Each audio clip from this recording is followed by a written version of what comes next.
Hi friends, welcome back, or welcome if you're new. My name is Erin, and on this channel I talk about all things creativity, entrepreneurship, and sustainability.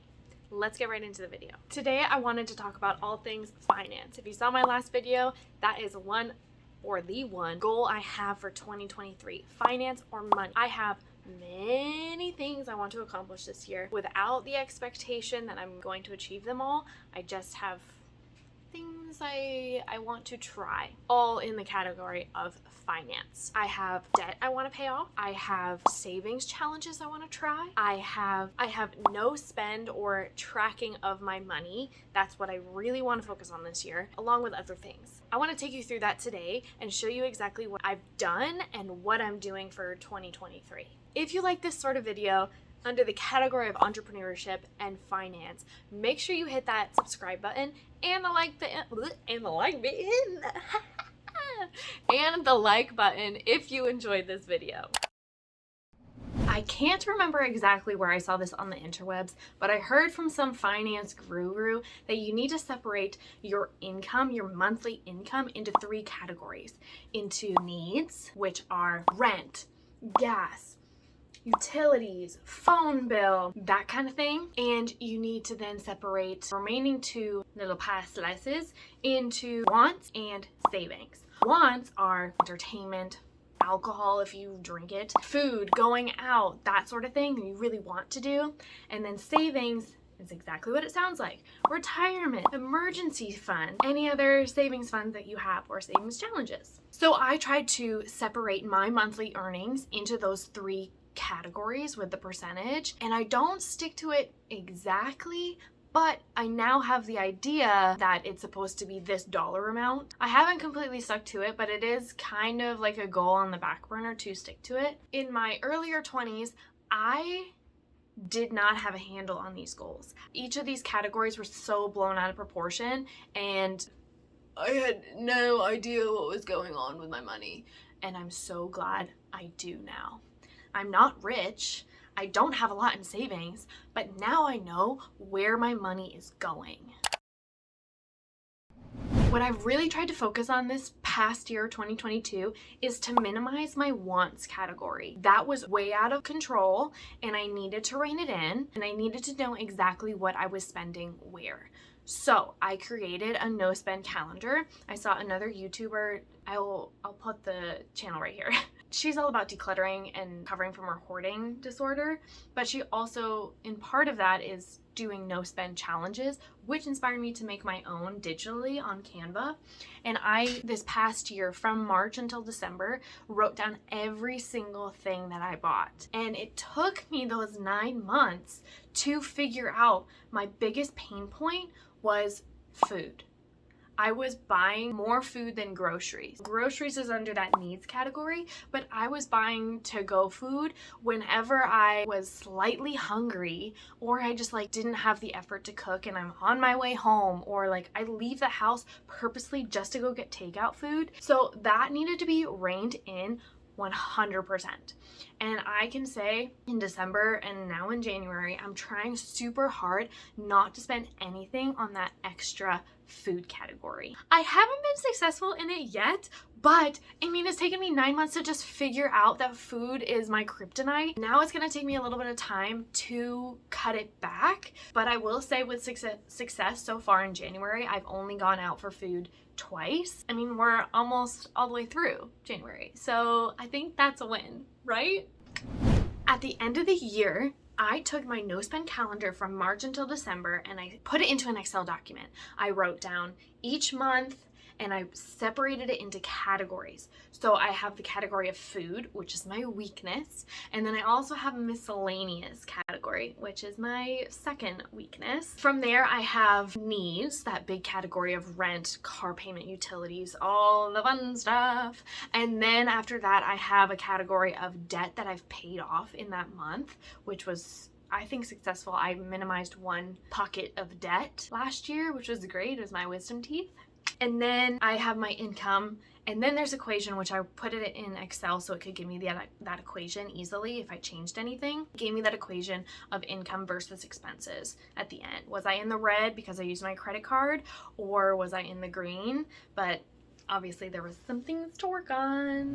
One thing I also tried last year that I heard from my boss was she calculates what she spends on Christmas gifts every year. Throughout the next year, she allocates money each month to save for the end of the year. So that's my goal this year. At the end of last year, December and a little bit of November, you know, Black Friday and everything, I calculated, I put into green how much I spent on gifts and how much I spent on Christmas travel visiting my parents. With all of that being said, then I added the whole amount divided by 11 because I want it to be done before Christmas. And that's the amount of money I'm going to be putting away in savings every single month. So by December and by the time I'm spending for Christmas or traveling for Christmas, I am set. I don't need to be scraping up cash. That might be the first thing that you want to start with. Figure out how much you spent on Christmas gifts and then divide it by 11 or 12 and start saving that much every single month. You will be like, or at least I hope to be, super relaxed by that time of the year.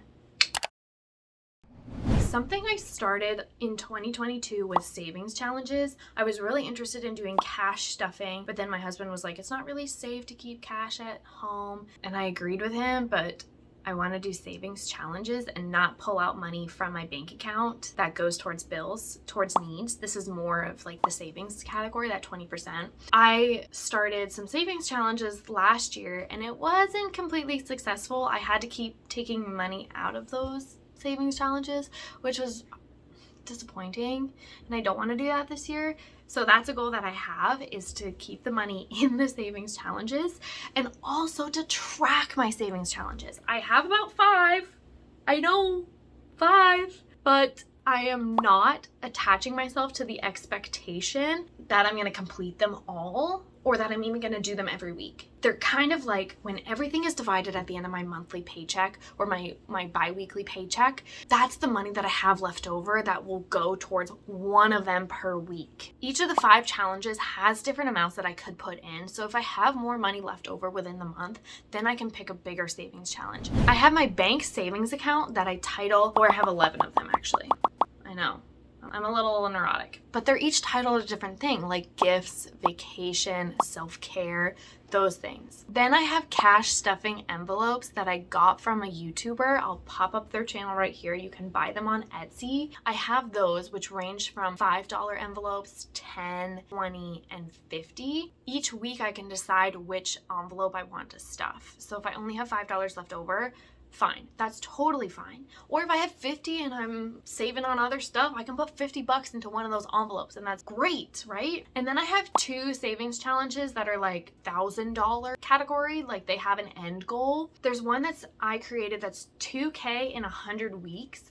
I originally saw something on TikTok that was like, save 10K in 100 days. And I realized I don't make 10K in 100 days. So that's not gonna work. So if I'm doing 5 challenges, I'm gonna make the amount less and the time longer. So 2K in 100 weeks. So that per week I can put $20 in. So if I have $20, I can put it into one of those envelopes. Also, my coworker's daughter, she wanted me to print a 10K in 52 weeks. I don't know if that's attainable, but it has different numbers on it that you can try. I'm gonna make my own. You know, if I have a specific amount that's on the list, I'm gonna do that one. It'll all depend on what I have left over, right? I also have a 100 envelope challenge, which 100 envelopes ranged from 1 to 100. And then if I have $42 left over, I take $42 out of my bank account, slot it in that envelope and put it away. That one, it has the most flexibility and freedom because it's the biggest range of numbers. Whichever of the 5 challenges makes the most sense, I can put money into there. I also made a list, a savings tracker, that will tell me this week of January, I did this challenge and I put this amount of money in. Then I go to my saving challenge paper for the 5 challenges I have, and then I write down exactly what I did. So I have visual clues throughout the year to show me how much I've saved and to encourage me to not pull out those money from those envelopes throughout the year.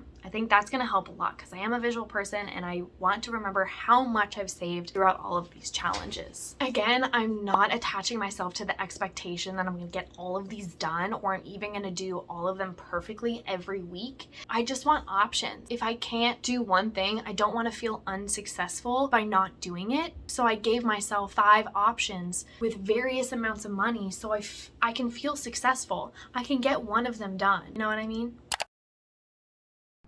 Similarly to the savings tracker, I made a debt tracker because that's a huge goal of mine, is to pay down some of my debt.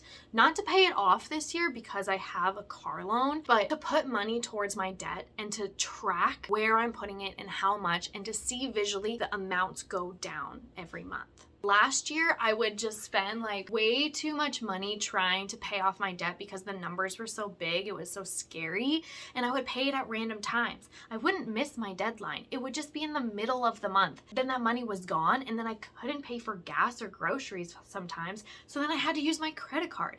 And it was just like a weird cycle that didn't make any sense. So this year, I'm using that debt tracker to pay off my 3 pockets. My 3 pockets of debt. I'm focusing my energy on that this year. Something that's also really helpful is I put in the due date and the amount into my phone calendar to help me stay accountable to that's the amount and that's the day. So then I don't pay it at random times and I'm not paying way too much out on other things. I think I'm gonna be successful. I think I will. Yeah. But also not attaching to the expectation. At the beginning of the year, I was determined to focus on money or finance. And I talked about this a little bit in my last video, which was hitting reset in 2023. Find that link above us, or you can find it below in the description if you want to check it out. But I was so determined to make that my goal that I wanted to go a little overboard and make these visual trackers, these visual clues to keep me on the right path. All my goals with finance, right? So I spent a little time on Canva making all of these sheets. And I'm really proud of how they turned out, so I wanted to offer them to you. I've created an Etsy shop this year as well, so you can find that below, and you can find all of these sheets that I've made as digital downloads in my Etsy shop. You can also, what I've done, which is really cool I think, is bind them all into a bundle. So if you want to just get 1 or 2, go for it. But if you want to get the whole bundle of everything, you can get the digital download as well. I'm super proud of these products, and I hope you look at it if you're someone that wants to take control of their spending and know exactly where each penny is going. I think these would be perfect for you. And you can let me know below if you end up getting them, and then we can keep each other accountable. I mean, it's a win-win. Thank you in advance for checking them out if you do. I really appreciate it. Thank you for sticking around to the end of this video. It means a lot to me. Make sure you like it if you did make it to the end of this video, and subscribe to my channel with the bell notification to let you know when I come out with a new video weekly. I'll see you on the next one. Bye. I can talk like this. I used to be able to do that. I can talk with my tongue wrapped back.